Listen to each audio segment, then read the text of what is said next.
ഏവർക്കും നമസ്കാരം. അപ്പോൾ ഇന്നത്തെ നമ്മുടെ വിഷയം എന്താണെന്ന് വെച്ചാൽ ആർ ശ്രീലേഖയാണ്. തിരുവനന്തപുരം കോർപ്പറേഷൻ BJP ശാസ്തമംഗലം കൗൺസിലറായ മുൻ DGP കൂടിയായ ആർ ശ്രീലേഖ. സത്യം പറഞ്ഞാൽ ആർ ശ്രീലേഖയുടെ സ്ഥാനാർത്ഥിത്വം BJPക്ക് പറ്റിയ ഒരു അബദ്ധമാണ് എന്നാണ് എനിക്ക് പറയാൻ ഉള്ളത്. വേറൊന്നുമല്ല, അവർ ഒരു രാഷ്ട്രീയ പ്രവർത്തകയല്ല.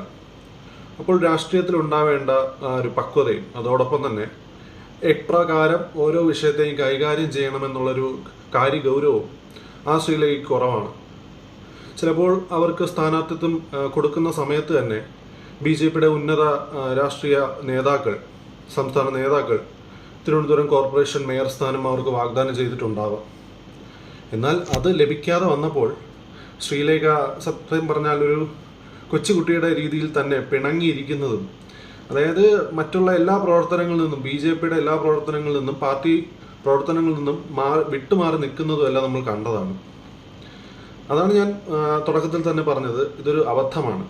ഇനി ഇപ്പോൾ നിയമസഭയിലേക്ക് ഒരു ടിക്കറ്റ് ഏതെങ്കിലും ഒരു മണ്ഡലത്തിൽ നിന്ന് ഒരു സ്ഥാനാർത്ഥിത്വം ആ ശ്രീലേക്ക് കൊടുക്കാമെന്ന് BJP നേതാക്കൾ പറഞ്ഞ് അവരെ തണുപ്പിക്കാൻ ശ്രമിക്കുന്നുണ്ടെങ്കിലും എനിക്കത് തോന്നുന്നില്ല. അവിടെയും ഓരോ മണ്ഡലങ്ങളിലും 2-3 പേർ മത്സരിക്കാനായി കാത്തു നിൽക്കുന്നുണ്ട്.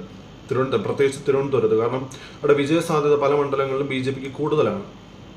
അപ്പോൾ പലരും MLA കുപ്പായം തുന്നി റെഡിയായിരിക്കുകയാണ്. അപ്പോൾ ആ ഒരു സമയത്ത് ആ ശ്രീലേഖയ്ക്ക് ഒരു മണ്ഡലം ഓഫർ ചെയ്യാൻ പറ്റുമെന്ന് എനിക്ക് തോന്നുന്നില്ല. അത് കണ്ടു തന്നെ അറിയണം. ഇന്നിപ്പോൾ BJPയുടെ 13 കൗൺസിലർമാർ, അതിൽ ആർ ശ്രീലേഖയുടെ പേരും ഉണ്ടായിരുന്നു. പ്രധാനമന്ത്രിയെ കാണാനായിട്ട് യാത്ര തിരിച്ച മേയർ ഉൾപ്പെടെ VV രാജേഷ് ഉൾപ്പെടെയുള്ളവർ ഉണ്ടാവേണ്ട സംഘത്തിൽ ആ ശ്രീലേഖയുടെ പേരും ഉണ്ടായിരുന്നു. എന്നാൽ ആ ശ്രീലേഖ പോയില്ല. പല കാരണങ്ങളും അവർക്കുണ്ടാവാം.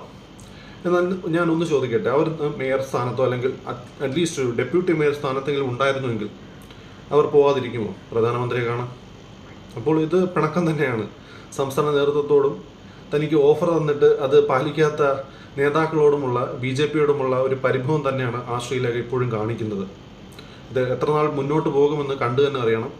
ഇത് BJPക്ക്, പ്രത്യേകിച്ച് തിരുവനന്തപുരത്തെ BJPക്ക് ഒരു തലവേദനയായി മാറും എന്നതിൽ സംശയമൊന്നും വേണ്ട.